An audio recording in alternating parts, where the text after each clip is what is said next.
melaksanakan Isra ya, perjalanan dari Mekah ke Masjidil Aqsa, ya, subhanalladzi asra bi abdihi lailan minal masjidil haram ilal masjidil aqsa alladzi barakna haulahu.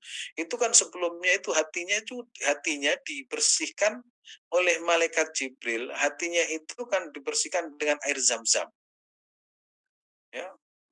Dibersihkan, dicuci dengan air Zam-Zam biar apa? Biar interaksi dengan Allah itu begitu mudah dan cepat. Nah, tapi kalau banyak kotornya itu kan susah untuk berinteraksi. Nah, itu nggak usah jauh-jauh, ya. Kalau pikiran kotor saja itu kalau sholat itu nggak nyaman. Apalagi hatinya penuh dengan dengki, iri, hasud, sombong, takabur, sum'ah, namimah, eh, al-adawa wal baghdha, permusuhan dan kebencian itu muncul. Jadi sholatnya itu justru apa namanya menjadikan kita itu sombong. Kemarin saya sampaikan orang yang soleh itu kalau tidak diberikan ilmu itu akan melahirkan apa? Melahirkan perilaku yang tidak baik. Orang soleh yang tidak berilmu itu membahayakan. Orang soleh, misalkan orang soleh ahli sholat tahajud pasti merasa tahajudnya paling paling bagus. Menganggap orang yang tidak seperti dirinya itu menganggap misalkan begini, ketika orang ahli tahajud tapi soleh, eh, namun walaupun soleh tapi tidak ada ilmunya, pasti akan bilang begini, iya orang-orang itu malam-malam itu kasihan mereka itu nggak sholat, mereka itu seperti bangkai-bangkai di tengah malam. Padahal dia itu baru sholat tahajud baru setahun atau baru sebulan. Karena apa? Tidak ada ilmunya. Coba kalau ada ilmunya, pasti dia akan mengatakan, Alhamdulillah saya dikaruniai waktu bisa bertahajud. Bisa jadi orang yang tidak tahajud dia punya amalan birrul walidain. Saya tidak seperti dia. Oh, pasti akan berpikir seperti itu karena apa? Ada ilmunya. Nah, gitu. Jadi apa namanya? Makanya ilmu itu penting karena itu menjadi basic, menjadi landasan orang berpikir. Misalkan orang baru tobat, kemudian rajin sholat berjamaah, pasti melihat orang lain itu akan dilihat dari sisi negatif. Kayak saya ini loh rajin berjamaah di masjid. Padahal orang yang tidak berjamaah, dia itu sedang merawat orang tuanya atau sedang bekerja untuk mempersiapkan nafkah untuk anak dan istrinya dan itu bagian dari jihad. Loh, karena apa? Tahu. Ini apa pentingnya ilmu itu seperti itu. Kalau tidak ada ilmunya pasti akan berpikir negatif kepada orang lain. Sehingga Imam Al-Ghazali itu mengajarkan kepada para pembacanya kalau melihat orang itu harus dilihat sisi positifnya. Apa apa susahnya sih melihat sisi positif orang lain? Nah, kalau kita kan enggak. Kalau melihat orang itu yang dilihat adalah sisi sisi negatifnya. Kalau Imam Al-Ghazali enggak. Coba sisi positifnya itu apa? Sehingga akhirnya melahirkan husnudzon. Nah, di sini ada wudhu, membersihkan dari berbagai najis, membersihkan hati dan tempat. Pastikan tempat kita itu bersih dan suci. Maka kalau bisa kita itu membawa sajadah. Kalau ke tempat umum, pastikan itu suci. Nah, kalau di rumah itu pasti kita sudah mengerti bahwa ini tempat yang bersih, ya tempat yang layak untuk digunakan sholat. Nah, kalau perlu punya sajadah tersendiri kalau di rumah atau berangkat ke masjid bawa sajadah agar supaya memastikan bahwa tempat yang kita gunakan sujud itu bersih. Tapi kalau masjid-masjid besar, insya Allah semuanya itu dirawat dengan baik sehingga dipastikan bersih ya, suci tempatnya, tempat kita melaksanakan sholat. Wamin satril aurah, tertutup auratnya. Auratnya itu tertutup rapat. Pastikan sholat itu tertutup auratnya. Jangan sampai ketika sujud itu apa namanya punggung ke belakang itu kelihatan. Dan saya sering sholat berjamaah di masjid itu ada anak muda pakai kaos oblong. Begitu dia itu ruku itu keangkat, keangkat. Nah, begitu dia itu sujud, itu tambah keangkat ke atas. Wah, itu pemandangan yang sangat menyakitkan itu. Di depan, ya, belakangnya kelihatan, kelihatan mereknya. Ya, mereknya itu ada tulisannya itu. Waduh, ini gimana? Ya, kadang kalau saya ketemu seperti itu, saya bilang, Mas, itu celananya melorot, kemudian kaosnya itu ke atas. Itu nggak sah sholatnya. Ada yang terima kasih, ada yang tersinggung, ya namanya orang itu macam-macam. Makanya ilmu itu penting sehingga dalam sholat pun kita itu tahu harus tertutup auratnya, ya.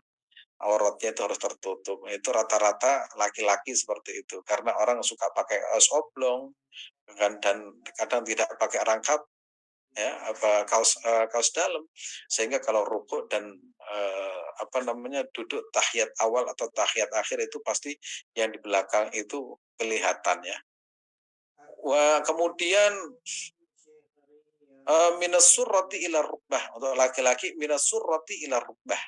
Nah, minas surrah itu artinya udel. Udel itu apa? Nah, pusar. Warukbah itu artinya apa? Rukbah itu dengkul, ya. Lutut.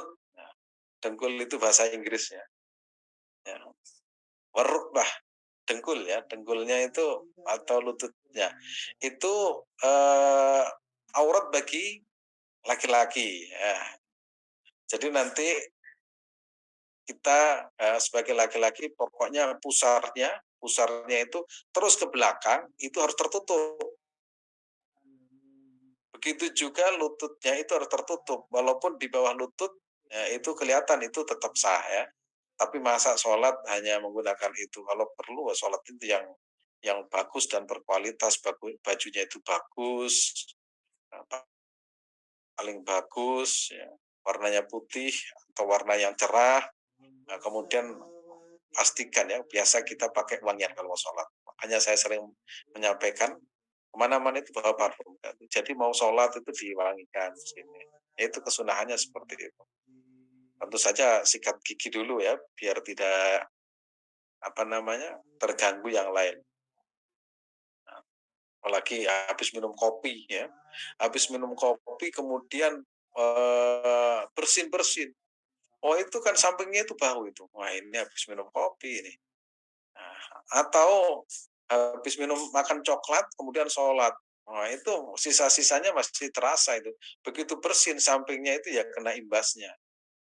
Nah, itu pastikan, ya, gigi dalam keadaan bersih habis sikat gigi. Kemudian ayyan tasfiba qa'iman mutawajjihan ilal qiblah.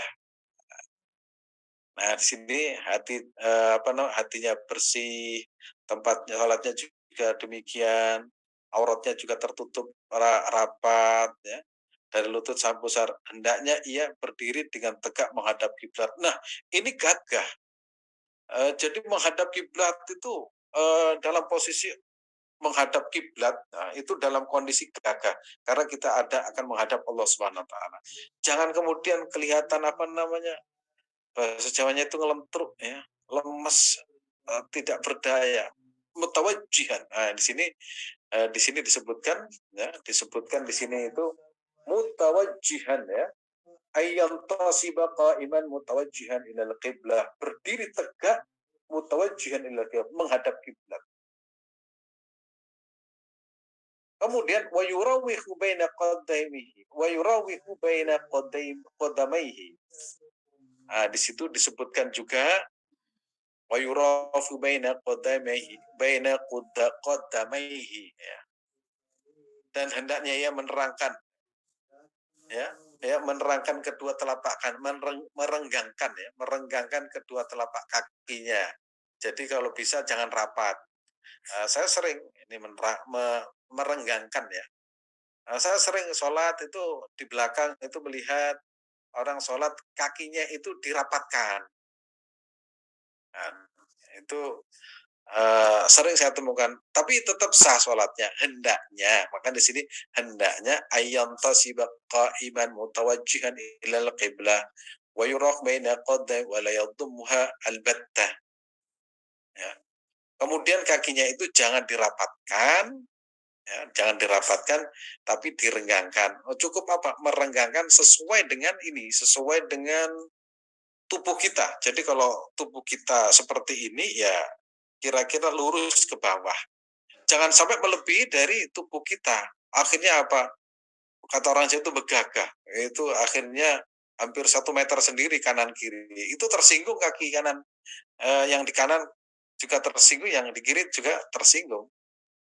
Itu kan sering ada bertengkar itu. Terlalu lebar kakinya itu. Nah, terlalu lebar. Maka di sini wa yurah baina qawalayatu albattah, dan jangan menggabungkan sama sekali, tidak menggabungkan sama sekali. Rapat pat, jangan sampai kakinya kanan kiri rapat. Kenapa? Nah, di sini fa innahu sallallahu alaihi wasallam, karena sesungguhnya Nabi Muhammad sallallahu alaihi wasallam telah melarang melakukan penggabungan kedua telapak kaki dalam sholat, juga mengangkat salah satunya. Hanya untuk mengangkat salah satunya kayak nggak mungkin. Tapi bisa jadi ada yang terjadi seperti itu ya. Eh di sini nah ya, fa innahu sallallahu alaihi wasallam anisaf wasafdi fi shalah. Ya, Nabi Muhammad SAW melarang melakukan penggabungan kedua telapak kaki dalam sholat, juga mengangkat salah satunya. Nah, di situ wasuf wa iqrar qadarin amin qaul ta'ala aswad. Nah, di situ ada keterangan muqarranin fil aswad. Jadi tidak boleh ya, eh, tidak boleh dirapatkan. Bisa di apa namanya? Bisa dilanjutkan ke slide yang berikutnya, Mas Wadid. Mas Wadud. Nah, ini ada keterangan ya, as-sifah namanya, yang artinya mensejajarkan dua telapak kaki dengan berdekatan. Nah, itu jadi mepet gini ya, telapak kakinya itu mepet gini. Nah, ini saya sering menemukan ya seperti ini. Itu tidak boleh. Karena ada wataral mujrimina yaumaidin muqarrarina fil asfad, dan kamu akan melihat orang-orang yang berdosa pada hari itu diikat bersama-sama dengan belenggu. Jadi ini digambarkan seperti itu. Nanti di akhirat orang mujrim itu orang yang durhaka, durhaka kepada Allah SWT. Mereka itu diikat kakinya. Nah, jangan seperti itu. Tapi misalkan ada orang sholat, lu kakinya kok rapat, ya tetap sah ya, sholatnya tetap sah. Jangan kemudian, kakinya itu merapat, nggak sah. Oh, kita bisa apa namanya, bisa dinyinyiri orang tersebut. Makanya ngaji itu penting, karena dengan seperti ini kita tahu tata cara sholat yang benar sesuai dengan tuntunan Rasulullah SAW itu seperti apa. Kalau tidak tahu ya dia itu tidak berdosa karena tidak tahu, tapi dosanya karena dia itu tidak mau belajar. Terus lanjut. Nah, larangan mengangkat salah satu kaki. Itu alaihi bil sofinatul jihad. Ketika dipertunjukkan kepadanya kuda-kuda yang mengangkat salah satu kakinya ketika datang hari kiamat ya. Dan ini menunjukkan bahwa mengangkat kaki salah satu ketika sholat itu juga tidak boleh ya. Tidak boleh. Berarti yang tidak boleh itu rapat. Yang kedua adalah menempelkan ya, menempelkan. Yang kedua adalah mengangkat kaki salah satunya. Terus lanjut. Nah, ini lanjut, kita lanjutkan. Kemudian di sini wayatu qura'sahu. Nah, wayatu qura'sahu itu kepalanya itu menunduk. Menunduk. Wayak suruh basro ala musalla, dan kemudian ya menunduk sambil memandang tempat yang digunakan bersujud. Jadi dalam pelajaran sholat ya, saya pernah membahas apa namanya, pengajian setiap hari Jumat dulu itu tentang sholat.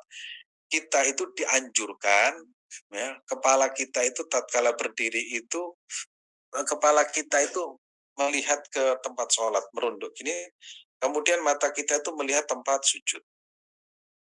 Nah, itu seperti itu. Dan jangan sampai kita mengangkat kepala gitu. Allahu Akbar, Bismillahirrahmanirrahim. Tapi kalaupun ada itu tetap sah ya sholatnya. Ada yang tidak melihat, namun dia itu memejamkan mata, boleh. Ya Imam Malik itu membolehkan memejamkan mata dengan menjaga pandangan agar sholatnya itu lebih khusyuk. Contohnya begini ya, contoh. Kita nanti di Masjidil Haram yang mau menunaikan ibadah haji, itu ketika sholat itu pasti akan dilihat ke depan macam-macam yang melintas di depan kita. Orang Afrika, orang India, orang Mesir, orang Palestina, orang Uzbekistan, kemudian orang itu semuanya akan melintas depan kita. Supaya tidak terganggu, maka kita boleh memejamkan mata kita. Ya, itu sah. Nah, kemudian kita boleh juga melihat Ka'bah. Allahu Akbar, lihat Ka'bah. Tapi anjurannya itu melihat tempat yang kita gunakan sujud. Itu kesunahannya seperti itu. Tapi walaupun kita kemudian memejamkan mata, itu dibolehkan ya. Namanya wa yultu ra'sahu wa yaksuru basarahu wa ala sallahu wa yahduru anniya. Kemudian hadirkan hati kita. Hadirkan. Namanya itu hudurul qalb. Jadi mau sholat aja persiapannya itu Imam Ghazali itu luar biasa. Biar apa? Biar dalam sholat itu betul-betul ketika interaktif itu enak dengan Allah Subhanahu wa Ta'ala. Makanya tidak boleh ya tergesa-gesa, itu tidak boleh. Ada dulu seorang sahabat itu begitu mendengar adzan itu lari sampai di masjid, kemudian nafasnya. Setelah itu Rasulullah SAW mengingatkan, jadi kalau kalian terlambat itu jangan lari karena akan mengganggu konsentrasi dalam melaksanakan sholat. Pasti itu Fatihahnya itu Allah Akbar, Bismillahirrahmanirrahim, Alhamdulillahirabbil alamin, Ar-Rahman. Pasti seperti itu. Nah, itu biasanya Mas Buker seperti itu, yang ketinggalan itu. Ya, ketinggalan seperti itu. Sehingga ada anjuran kalau bisa itu ya sebelum waktu sholat dilaksanakan ya kita sudah datang ke masjid. Kita begitu sampai di masjid, pertama bisa melaksanakan sholat tahiyatul masjid. Yang kedua kita bisa melaksanakan sholat namanya itu sholat qobliyatul masjid. Baru kemudian menunggu sebentar berdoa. Nah, doa antara adzan dan iqamah itu termasuk doaun ya, la yuraddu fi. Doa yang tidak ditolak oleh Allah Subhanahu wa taala adalah doa yang dipanjatkan antara adzan dan iqamah. Ya, kita kalau datang ke masjid dalam kondisi sudah berwudu, pakaiannya bagus, ya, pakaiannya bagus dan bersih, wangi. Kemudian syukur-syukur kalau yang laki-laki bawa surban, kalau enggak juga enggak apa-apa. Berangkat ke masjid, setiap langkah itu akan menjadi pelupur dosa dan Allah angkat derajat kita. Dan ketika langkah kita menuju masjid itu, insya Allah itu akan menjadi mengangkat derajat kita, dosa kita dilebur oleh Allah Subhanahu wa taala. Kemudian sambil kita berzikir sampai di masjid itu sudah sudah ada yang adzan, kita masuk di masjid, niatnya apa? Nawaitu al-i'tikaf, niat i'tikaf. Ya, kemudian niat sholat tahiyatul masjid, kemudian ditambah dengan sholat yang berikutnya yaitu sholat qobliyah. Sholat, kemudian kita berdoa kepada Allah Subhanahu wa taala, doa secukupnya ya. Itu kalau kita bisa seperti itu top itu. Itu top, marka top. Baru terdengar iqamah, Allahu Akbar, asyhadu an la ilaha illallah, asyhadu anna Muhammadar Rasulullah, hayya 'alas shalah, hayya 'alal falah, qad qamatis shalah. Allahu Akbar, la ilaha illallah. Kita berdiri, baru kemudian ini masuk pada namanya wa yahduru an-niyah, dan menghadirkan hati. Kalau kita Pilih soft yang terdepan atau yang terbelakang. Soft terdepan atau yang di belakang. Kita tinggal milih. Oh, ada yang memilih saya soft paling belakang, oh, berarti orang tawadhu. Oh, kita pengen soft paling depan, berarti orang yang semangat. Jadi dua-duanya bagus. Ya. Kemudian setelah menghadirkan hati kita, ya, itu ada yang dianjurkan oleh Imam Al-Ghazali dalam kitab Bidayah, ya. Bidayah wa Nihayah itu kita begini. Kalau di sini dianjurkan membaca Qul a'udzu birabbin nas, malikin nas, ilahin nas, min syarril waswasil khannas alladzi yuwaswisu fi sudurin nas minal jinnati wan nas. Tahassunan minasyaiton. Kita memohon perlindungan agar tidak digoda oleh syaitan. Nah, setelah itu, ya, setelah baca itu kita baca ini. Anta maksudi waridhoka matlubi a'tini mahabbataka wa ma'rifatak, ya. Anta maksudi Allah, engkau adalah tujuanku, waridhoka matlubi, dan ridhamu yang aku inginkan wa harapkan. A'tini mahabbataka wa ma'rifatak, ya, berilah aku rasa cintamu, berilah aku cintamu dan ma'rifatmu. Baru kemudian niat soli, ya, kalau ada yang usolli kalau langsung ya langsung, misalkan usolli fardhu subhi rakaatain, Allahu Akbar, itu menghadirkan hati, itu masuk pada kategori namanya khusyuk nanti. Allahu Akbar. Nah, begitu ya, mudah-mudahan bisa kita aplikasikan, implementasikan, mudah-mudahan bermanfaat. Saya kembalikan waktunya kepada Mas Wadud. Silakan. Oke, baik, alhamdulillah Bapak Ibu. Oke, tadi sudah kita simak ya apa yang disampaikan oleh Ustadz Adim, bahwasanya memang kita itu perlu mengetahui ini adalah bagian daripada kaifiahnya, sehingga kita itu ketika sudah ingin melaksanakan sholat, persiapannya itu tidak hanya sebatas kita itu punya wudhu saja. Namun ketika kita sudah selesai bersuci, maka sudah selesai bersuci, membersihkan kotoran dari najis, baik tempatnya dan lain sebagainya, maka salah satu hal yang terpenting adalah menutupi aurat mulai dari lutut sampai ke pusar untuk laki-laki.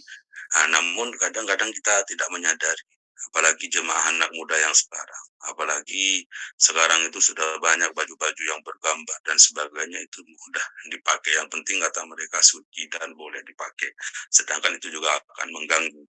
Maka dari itu Bapak Ibu, dari kaifiah ini kita akan banyak belajar bahwasanya persiapan yang harus dilakukan tidak hanya sebatas kita menyiapkan wudhunya saja, tapi tata caranya pun juga ada. Bagaimana ketika kita berdiri, ya, hendaknya ketika berdiri kita juga harus merenggangkan kakinya, tidak boleh rapat, ya kan. Memang itu adalah bagian daripada tuntutannya. Insya Allah Bapak Ibu, bagi yang ingin bertanya nanti akan lebih detail lagi. Selanjutnya ini masih tahap awal, bertahap Bapak Ibu pahami terlebih dahulu, nanti selebihnya bagaimana nanti cara bertakbirnya, ini nanti insya Allah akan dijelaskan.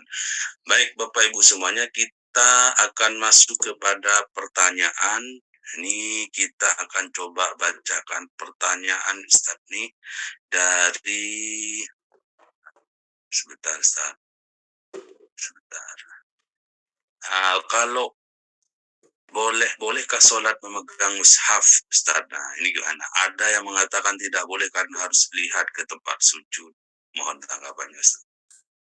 Terima kasih. Kalau kita sholat wajib, ya, sholat wajib itu hendaknya membaca yang sudah kita bisa, ya, jangan sampai membawa mushaf, sebab nanti akan melakukan gerakan-gerakan yang bisa membatalkan sholat kita. Tetapi kalau sholat sunnah, nah sholat sunnah itu berbeda. Sholat sunnah itu jika kita misalkan ya membawa mushaf itu boleh, ya. Tapi dianjurkan walaupun sholat sunnah itu yang sudah ada saja yang kita baca, ya, yang sudah ada yang kita baca, agar supaya kita tidak fokus pada mushafnya, tapi fokus kita adalah ketika kita dalam keadaan menyembah Allah Subhanahu wa taala. Sebenarnya kenapa sih para ulama itu memberikan gambaran, memudahkan bacaan yang pendek-pendek agar sholat kita yang kita kerjakan baik wajib maupun sunnah itu fokus pada sholatnya, bukan fokus terhadap bacaannya itu membuka. Jadi kadang saya berpikir begini, ya, eh, orang membaca bacaan Al-Quran, ya, misalkan kuliah ayyuhal kafirun atau kulhulah, walaupun tidak mengerti artinya itu jauh lebih bagus daripada orang yang mengerti artinya tapi landasannya adalah kesombongan.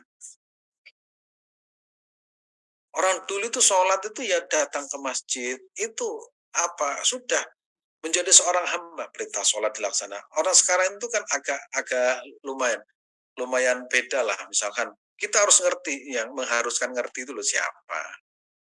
Nah, untuk orang-orang desa itu kan untuk mengerti itu kan juga harus belajar lama lagi. Maka sholatnya orang biasa itu kadang itu lebih lebih luar biasa daripada sholat yang kita harus mengerti dulu, Mbak. Enggak harus, ya enggak harus. Itu akhirnya apa? Akhirnya fokus pada artinya, lupa kalau dia itu sedang bersujud kepada Allah Subhanahu wa taala. Tapi tentu saja kita dengan belajar seperti ini, kita akhirnya mengerti, ya, mengerti bacaan yang kita baca, tata cara membacanya. Syukur-syukur nanti itu kalau sudah ngerti maknanya, itu kan proses ya, proses yang harus kita lakukan, proses yang kita jalani, sehingga kita itu semakin hari semakin berkualitas ibadah kita. Jadi ada tahapannya ya. Kalau bisa ya sudah, apa yang kita hafal itulah yang kita gunakan untuk melaksanakan sholat, dan jangan sampai kesibukan kita menggunakan mushaf akhirnya kita itu sibuk dengan mushafnya sehingga lupa bahwa kita itu sedang bersujud, sedang sholat, sedang munajat kepada Allah Subhanahu wa taala. Gitu. Oke, baik, cukup jelas ya Bapak Ibu. Kan memang orang Indonesia itu kadang latah, Ustaz, ikut-ikutan latah, tidak memahami. Ya. Yang penting kita sudah hafal kulhu saja udah luar biasa. Ya, apalagi Al-Kautsar ini sudah lebih luar biasa. Intinya andalannya aja pakai, nggak usah pakai mushaf ya Bapak Ibu. Insya Allah diterima sholatnya. Baik, untuk pertanyaan selanjutnya nih Ustaz. Kalau lagi sholat bacaan surat yang dibaca sudah tengah-tengah kemudian tidak hafal, diganti sama bacaan surat lain. Atau membaca dua surat, apakah boleh Ustaz? Boleh, boleh, boleh itu. Misalkan begini ya. Uh, Pernah saya sampaikan, orang itu kalau itu pasti baca kulhu. Misalkan Bismillahirrahmanirrahim, Alhamdulillahirabbil alamin, selesai kemudian baca setelah selesai ditambah kulhu, selalu kulhu ikut dalamnya. Itu boleh ya, boleh. Atau misalkan baca surat yang panjang tiba-tiba lupa, ganti surat yang lain boleh. Kok masih lupa lagi, ganti yang lain lagi boleh. Kok masih lupa lagi, ganti kulhu terakhir. Aman sudah. Makanya kulhu itu yang paling paling paling top, karena apa? Itu ketika alternatif nggak bisa, kulhu akhirnya hafal. Makanya untuk ada kulhu, dan itu pahalanya besar. Saya pernah sampaikan itu pahalanya surga ya. Pahalanya surga. Gitu Mas Adit, Mas Adit.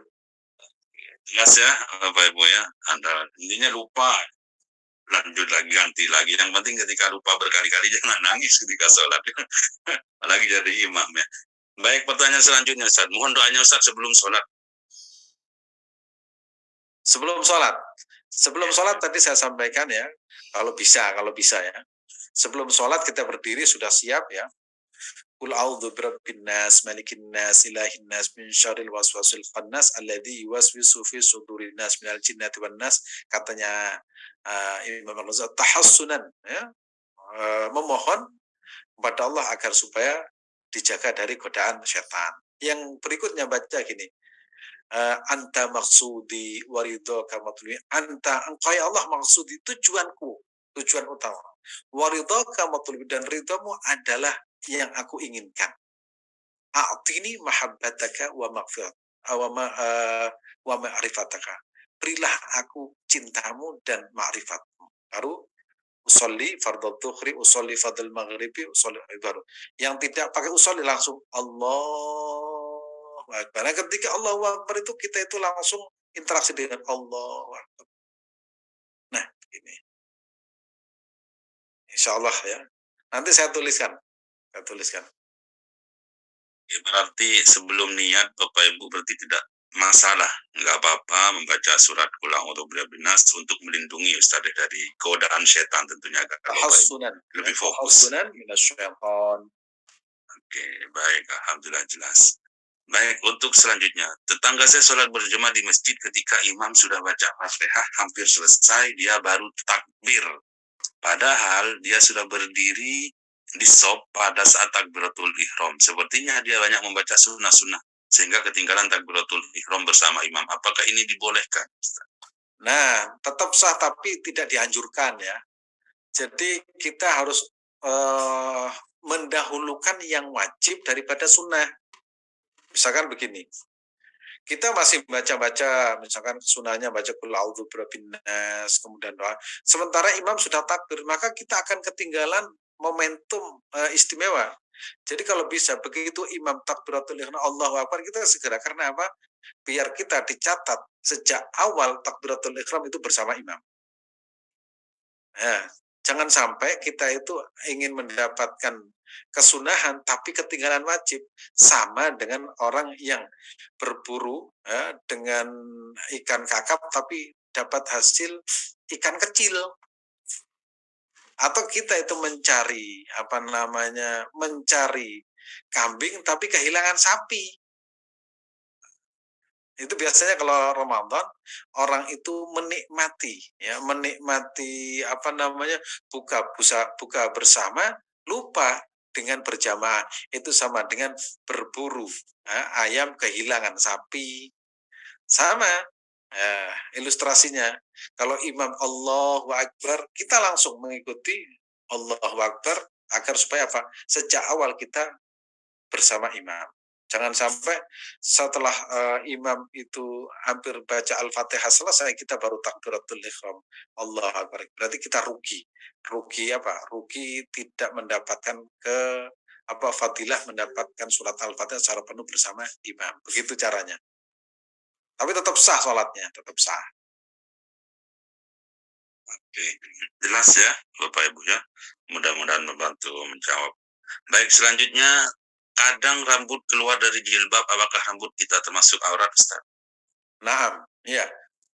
Rambut itu bagian dari aurat. Maka dipastikan kalau kita sholat rambutnya itu tertutup. Ya, makanya ada namanya Mas itu? Manset. Manset apa itu? Ya, manset. Apa itu yang buat rambut itu biar tidak keluar? Itu ya. Apa namanya? Ninja atau bahasanya? Benar tahu saya kerudung ninja bagaimana? Pokoknya itu ya, pastikan itu pakai biar rambut itu tidak keluar. Kalau sudah seperti siput. Nah, siput. manset itu yang di tangan ya. Oke, baik. Selanjutnya, jelas ya untuk rambut ya, Bapak Ibu ya. Apa tadi ciput apa gimana ya? Posisi anggota tubuh waktu sholat apa beda bagi laki-laki dan perempuan, Ustaz? Posisinya berdiri ya. Nanti yang membedakan itu ada beberapa hal yang membedakan. Pertama, ketika sujud dan ruku, ya. Ketika sujud dan ruku itu beda. Kalau laki-laki itu tangannya begini, kalau perempuan itu begini. Itu kalau sujud dan ruku. Kemudian tatkala kita menjadi makmum, kemudian imamnya itu lupa, maka yang laki-laki kalau mengingatkan dengan baca subhanallah, kalau perempuan hanya dengan begini. Itu ya. Seperti itu. Lanjut. Oke. Baik, selanjutnya Ustaz. Waktu sholat, mukenanya bagus dan bersih. Tapi baju yang dipakai, daster yang telah dipakai setelah masak, bagaimana Ustaz? Ini biasanya ini pribadi nih kayak gini ya. Ya, nggak apa-apa. Pertanyaan seperti ini nggak apa-apa. Artinya begini ya, biar ada bedanya antara masak dengan sholat ya.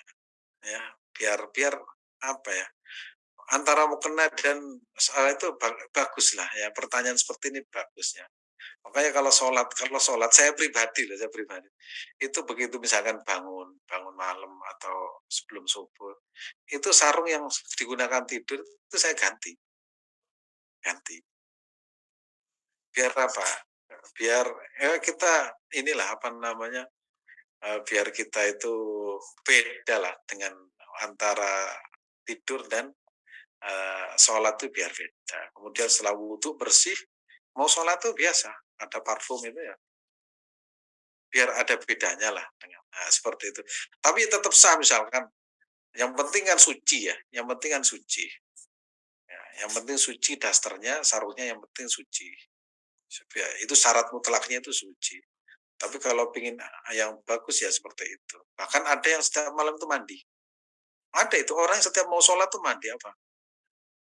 Ditanya begini, kenapa setiap mau sholat kok mandi? Saya itu malu menghadap Allah kok dalam keadaan tidak mandi. Atau bahasa Jawanya itu rembes. Rembes itu apa ya? Nggak pantas lah, Mas. Gitu ada yang seperti itu ada. Itu ijtihad sendiri. Orangnya ada dan saya pernah ketemu dengan orang. Orangnya tiap hari puasa, terus setiap mau sholat katanya eh, apa mandi. Terus saya tanya, orang-orang yang ikut, kenapa seperti itu? Dia itu ingin menghargai dirinya sendiri tatkala menghadap Allah Subhanahu wa taala. Ditanya, "Kenapa setiap hari puasa?" Saya nggak puasa kok, biar tidak menjadi orang geragas. Apa geragas itu? Geragas itu orang yang selalu makan dan makan dan makan. Memang orangnya puasa terus-menerus. Itu ijtihad ya, ijtihad pribadi.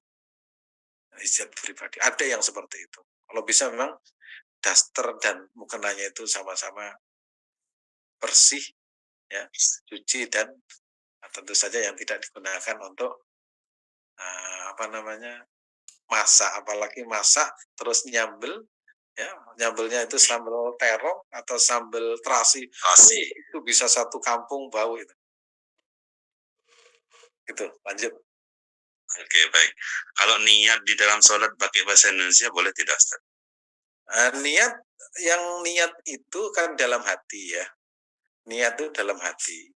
Kalau niat diucapkan bahasa Indonesia itu boleh, tapi itu kan di luar sholat. Misalkan saya niat sholat duhur 4 rakaat, Allahu Akbar. Nah, yang dihitung sholat itu takbirnya itu. Kalau niatnya tadi bukan dihitung sholat.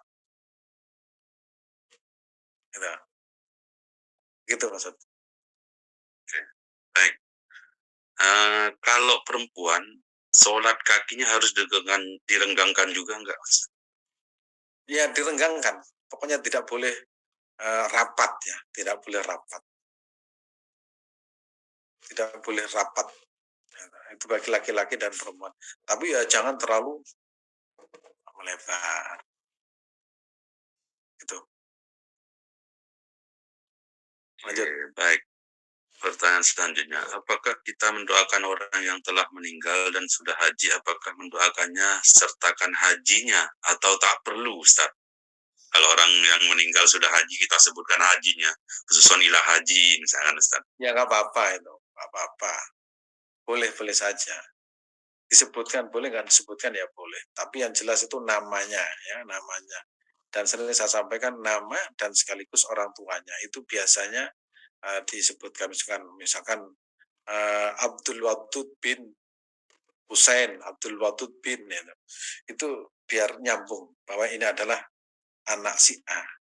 Itu kaitannya dengan nasab. Lanjut. Dan selanjutnya, Ustaz, saat kita berikhtiar dengan melaksanakan sholat sunnah istikharah, tahajud dan sholat taubat, apakah kita bisa secara maraton melakukan ketiga sholat tersebut baru berdoa, atau selanjutnya setelah salam berdoa terlebih dahulu dan mengangkat takbir untuk sholat selanjutnya? Boleh ya, maraton misalkan bangun jam 12 sholat tahajud, kemudian dilanjutkan sholat witir, dilanjutkan sholat apa lagi, setelah sholat witir masih kurang lagi, ditambah lagi dengan sholat tasbih, ditambah lagi sholat hajat, tambah lagi sholat apa lagi, kemudian terakhir doa, boleh ya. Karena sholat yang kita kerjakan satu persatu itu niatnya kan beda memang. Dan itu tidak ada larangan, dan sholat tahajud, sholat witir itu kan memang namanya berbeda-beda. Baru kemudian terakhir berdoa. Misalkan sholat Selama tahajud mampu fisiknya. ya, sholat tahajud 1 jam, sholat hajat 1 jam, sholat witir 1 jam, berarti 12, 13, kemudian sholat apa lagi, tasbih 1 jam, doanya 1 jam, habis besoknya tidur sampai sore. Hilang sholat wajibnya. Nah, ingin saya sampaikan di sini, sholat 2 rakaat yang kita kerjakan dengan bahagia dan senang itu jauh lebih baik daripada sholat yang sekian puluh rakaat. Makanya kalau kita sholat tuh tadi saya sampaikan ya, dalam keadaan bersih, nyaman, tenang itu Allah. Ketika tabarat Allah itu hati itu bahagia, itu jauh lebih bagus. Kalau bahasa kita sedang in ya dengan Allah SWT. Nah begitu nyamannya 2 rakaat pasti ingin tambah lagi. Setelah 2 rakaat ingin tambah karena apa? Karena nyamannya. Kalau saya harus 20 rakaat, kadang belum 2 rakaat kok belum selesai, beda. Ya, beda. Makanya sering saya sampaikan kalau kita mau sholat siapkan batin kita biar apa? Tatkala melaksanakan sholat merasa nyaman. Begitu nyaman pasti ingin tambah 2 rakaat lagi. Setelah salam ingin tambah lagi. Begitu kita tentukan saya malam ini harus 12 rakaat. Badannya kurang fit, batinnya itu karena tertekan dengan jumlah rakaat.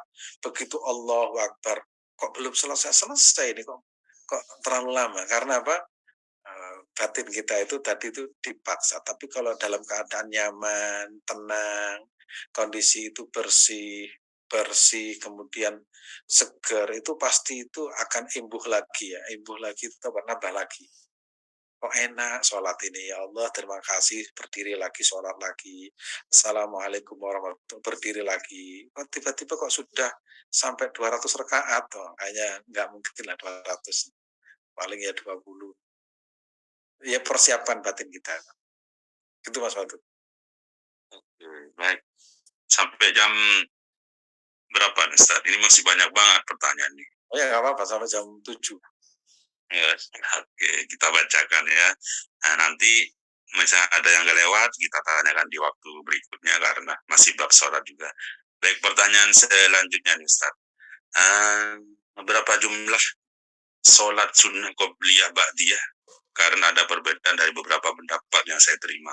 Mohon penjelasan. Ya, nggak apa-apa. Itu perbedaan itu ada yang 10, ada yang 12. Nggak apa-apa, itu perbedaan. Yang berbeda itu kan masalah furu'iyah, nggak masalah ya. Yang penting mau sholat saja itu yang pentingnya itu. Jangan sampai kita berbeda tapi nggak mau sholat. Yang tidak berbeda itu kan pasti sholat duhur 4 rakaat, asar 4 rakaat, maghrib 3 rakaat, kemudian subuh 2 rakaat, itu tidak akan mungkin beda. Tapi yang berbeda nanti itu misalkan isya ada ba'diyah atau ada qobliyah. Semuanya sepakat ada qobliyah. Ba'diyah tidak ada karena setelah isya dikatakan itu adalah masuk kategori qiyamul lail. Nah gitu. Hanya perbedaan seperti, tapi tetap nilainya itu sunnah ya. Nilainya sunnah. Gak apa-apa, mana yang bisa kita kerjakan, kita kerjakan. Karena itu untuk menyempurnakan sholat wajib kita. Gak apa-apa, lanjut.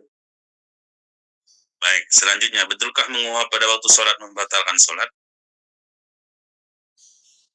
Ya, kalau kita nguap itu ya tetap tidak membatalkan puasa, tidak membatalkan sholat ya.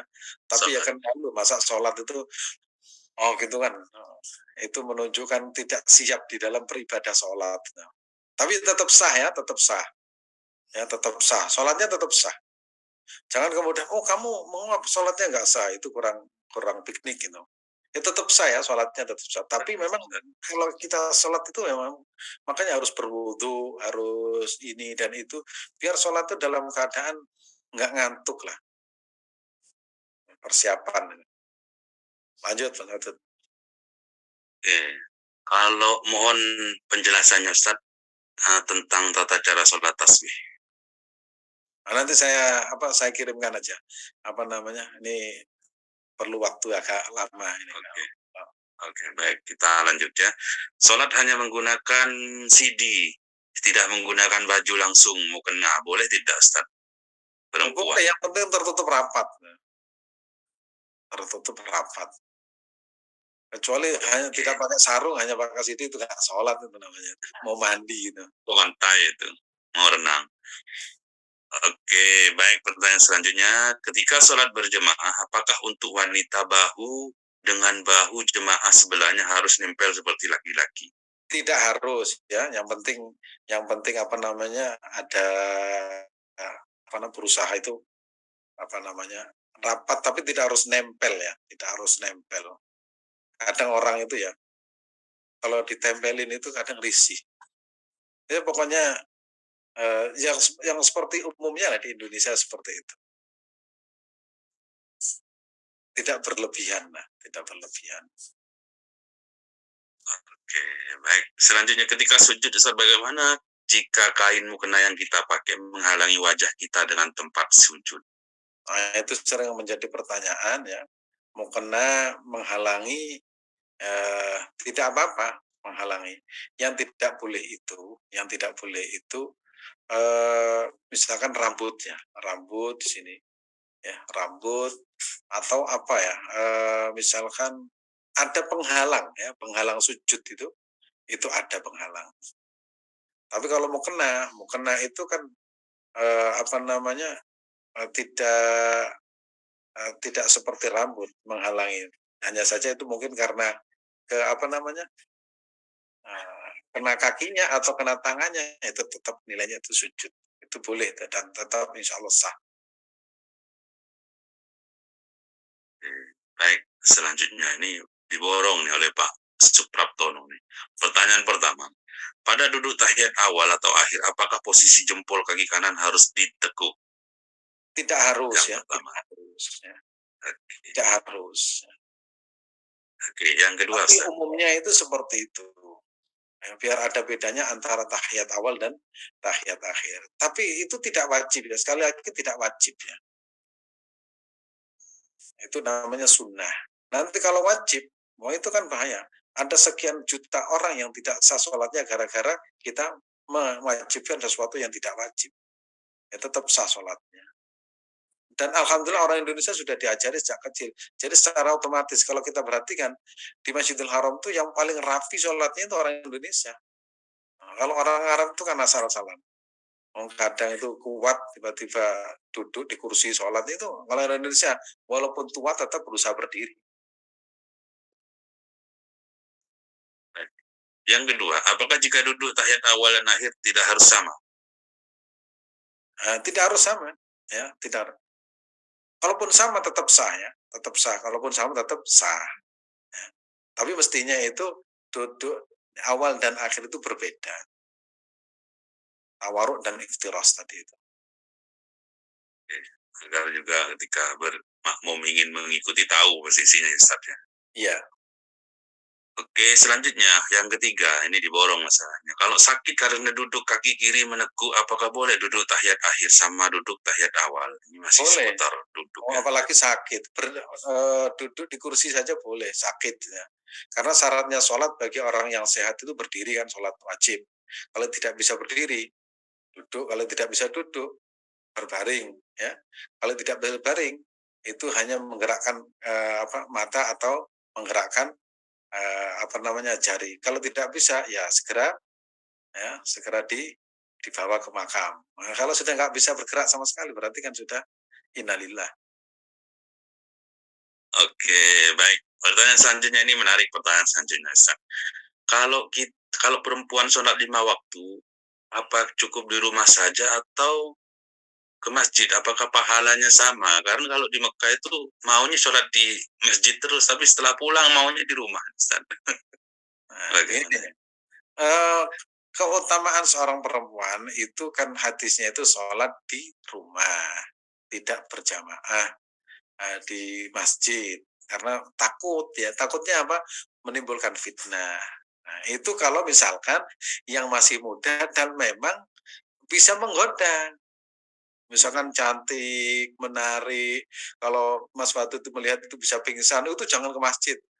Oh, itu jangan ke masjid. Tapi ya seperti misalkan ya seperti Ibu Martini ke masjid kadang kita tuntun itu ya Kalau di rumah malah nggak ada yang diajak makmum, diajak berjamaah, maka keutamanya ke masjid. Nah, jadi ternyata orang-orang yang mengatakan, wah itu sholat yang paling bagus perempuan itu di rumah. Nah, ketika di Masjidil Haram semua di masjid semua.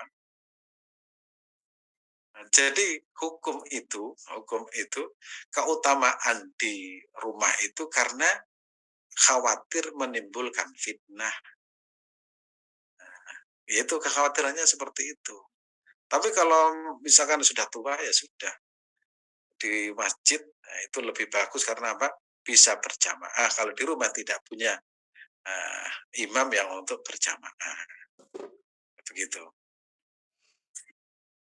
Oke, baik. Nah, ini selanjutnya nih, Ustaz. Kalau duhur qobliyah saja yang 4 rakaat. Kalau duhur qobliyah saja yang 4 rakaat itu. Gimana nih, Mas? Ya nggak apa-apa. Nggak sholat qobliyah dan badan juga nggak apa-apa. Nah, kalau misalkan duhur, milih ba'diyah saja nggak apa-apa, qobliyah saja nggak apa-apa. Karena statusnya itu tadi itu tidak wajib tadi. Oke. Nah, gitu. Baik. Sebelum tidur kita sholat dulu tahajud 4 dan witir 3. Setelah tidur jam 4 terbangun sholat lagi, sholat taubat atau hajat. Boleh nggak, Ustaz? Sholat tahajud itu harus tidur dulu. Tapi kalau qiyamul lail tidak harus. Apa bedanya tahajud sama qiyamul lail? Kalau tahajud itu dilaksanakan setelah kita tidur. Kalau qiyamul lail itu begitu habis isya itu sholat qiyamul lail itu sudah boleh. Ya, boleh. Kemudian misalkan setelah sholat isya qiyamul lail, jam 12 qiyamul lail tidur, bangun jam 4 kemudian mau sholat apa saja boleh. Ya, apa saja mau sholat. Yang tidak boleh adalah sholat duha. Oh, nggak boleh. Nah, jangan terlalu rajin sholat. Kamu sholat apa? Saya sholat duha jam 3 biar beda dengan itu namanya bid'ah. Ya, nggak ada sholat duha. Ya, kalau malam itu ada sholat tahajud boleh, sholat witir boleh, sholat tasbih boleh, sholat hajat boleh, ya, sholat taubat boleh. Itu terserah mau milih yang mana. Yang penting apapun sholatnya itu kalau bisa istiqomah. Makanya sering menyampaikan ya qiyamul lail itu. Sholat tahajud istiqomah. Jangan angin-anginan, rajin sebulan libur, rajin lagi sebulan libur. Itu namanya angin-anginan. Lanjut. Oke. Baik, selanjutnya. Singkat padat, Ustaz. Tapi kalau saya lihat di pertanyaannya lebih fokus ke sholat-sholat sunnah ya, Ustaz. Wajibnya kurang ya. Tapi nggak apa-apa ya, menambah pahala ya Bapak Ibu ya. Kalau kita ikut sholat masbuk, sholat fardu, ternyata imamnya lagi sholat sunnah, itu bagaimana, Ustaz? Boleh ya. Bagi seorang imam tidak wajib berniat imam, tapi bagi makmum itu wajib baginya berniat makmum. Jadi kalau kita ada orang sholat, ya, terus kita jawil, ya, kita makmum, ternyata sholat sunnah boleh, sah sholatnya. Nah, pentingnya belajar, apalagi yang disentuh itu, yang dicolek, imamnya sudah belum pernah belajar. Kan pernah saya lihat, Ustaz nih, mohon maaf, karena imamnya belum pernah belajar, ketika dicolek dia saat sholat sunnah marah, Ustaz, saya sholat sunnah jangan bermakmum. Ya itulah perlunya belajar ya Bapak Ibu ya. Baik, kalau pakai kursi ya, kalau pakai kursi roda apakah harus menyiapkan meja kecil tuh sujud, Ustaz? Tidak harus. Tidak harus. Ya cukup kursi itu kita tunjukkan kalau kita misalkan begini, itu namanya sedang sujud dan rukuk, itu tanda-tandanya. Nanti kalau disiapkan meja, disiapkan bantal lagi, nggak bangun-bangun malah. Oke, mau motong daging nanti kalau nyiapin ini ya. Oke, pertanyaan selanjutnya, singkat padat, kan tinggal 3 lagi pertanyaan. Lebih baik sholat telat tapi berjamaah atau sholat sendiri tapi tepat waktu? Jadi dikasih pilihan Ustaz nih. Berjamaah yang paling bagus berjamaah tepat waktu. Nah, itu pilihannya. Ini memang ada pilihan, ini 2 pilihan yang tidak bagus semua. Ya. Aduh. Sendirian tepat waktu, kemudian berjamaah telat. Nah, yang paling bagus adalah jamaah sempurna.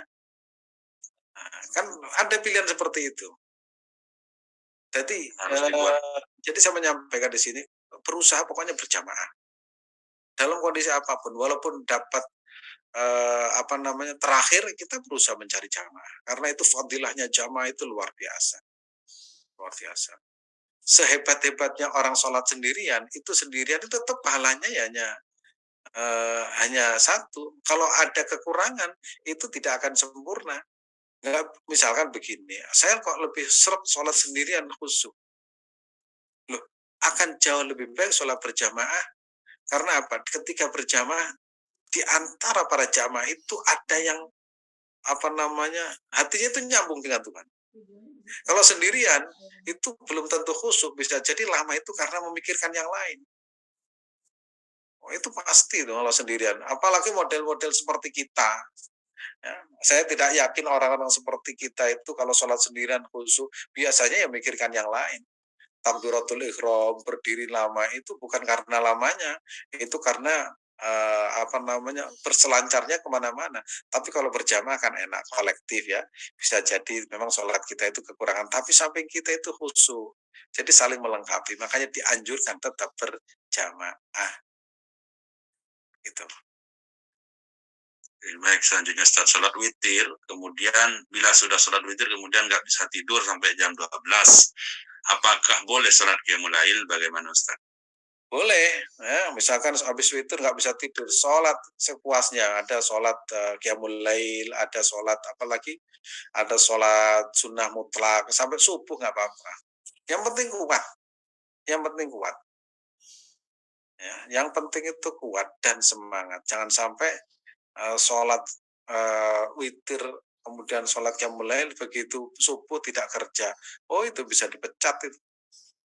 Nah, kerja itu hukumnya wajib. Makanya sholat sunat itu yang biasa-biasa saja lah. Nah, kalau kita mampu 2 rakaat, alhamdulillah, 4 rakaat, alhamdulillah. Jangan kemudian hanya mengandalkan saya itu ngantuk. Kalau pagi soalnya tadi malam sholat tahajud, ya sudah jangan kerja dengan saya. Sudah sholat terus saja, gitu nanti juragannya itu. Ya sholat sewajarnya saja. Ya, sholat sewajarnya saja. Jadi harus kita bisa mengukur. Loh, kalau kita kerja itu wajib karena apa? Mencari nafkah untuk anak istri. Anak istri kita bisa hidup, bisa bekerja, bisa belajar, bisa ini itu karena apa? Karena kewajiban kita untuk mencari nafkah dan diberikan kepada mereka. Kalau kita itu mengandalkan sholat malam, kemudian besok tidak bekerja, itu namanya mengorbankan ya keluarga. Dan itu tidak boleh ya. Kita mementingkan yang wajib daripada namanya yang sunnah. Gitu. Oke. Baik, alhamdulillah Bapak Ibu sudah jam 7 ya. Untuk pertanyaan beberapa 1-2 yang belum kita bacakan, insya Allah kita tanyakan nanti di pertemuan berikutnya di hari Selasa. Insya Allah nanti kita bacakan kembali. Karena mohon maaf sudah waktu jam 7. Mungkin akunnya ada aktivitas lain dan insya Allah kita lanjutkan nanti. Ya mudah-mudahan kita istiqomah yang rutin belajar. Insya Allah nanti semua pertanyaan-pertanyaan Bapak Ibu semua akan dijawab oleh Ustaz.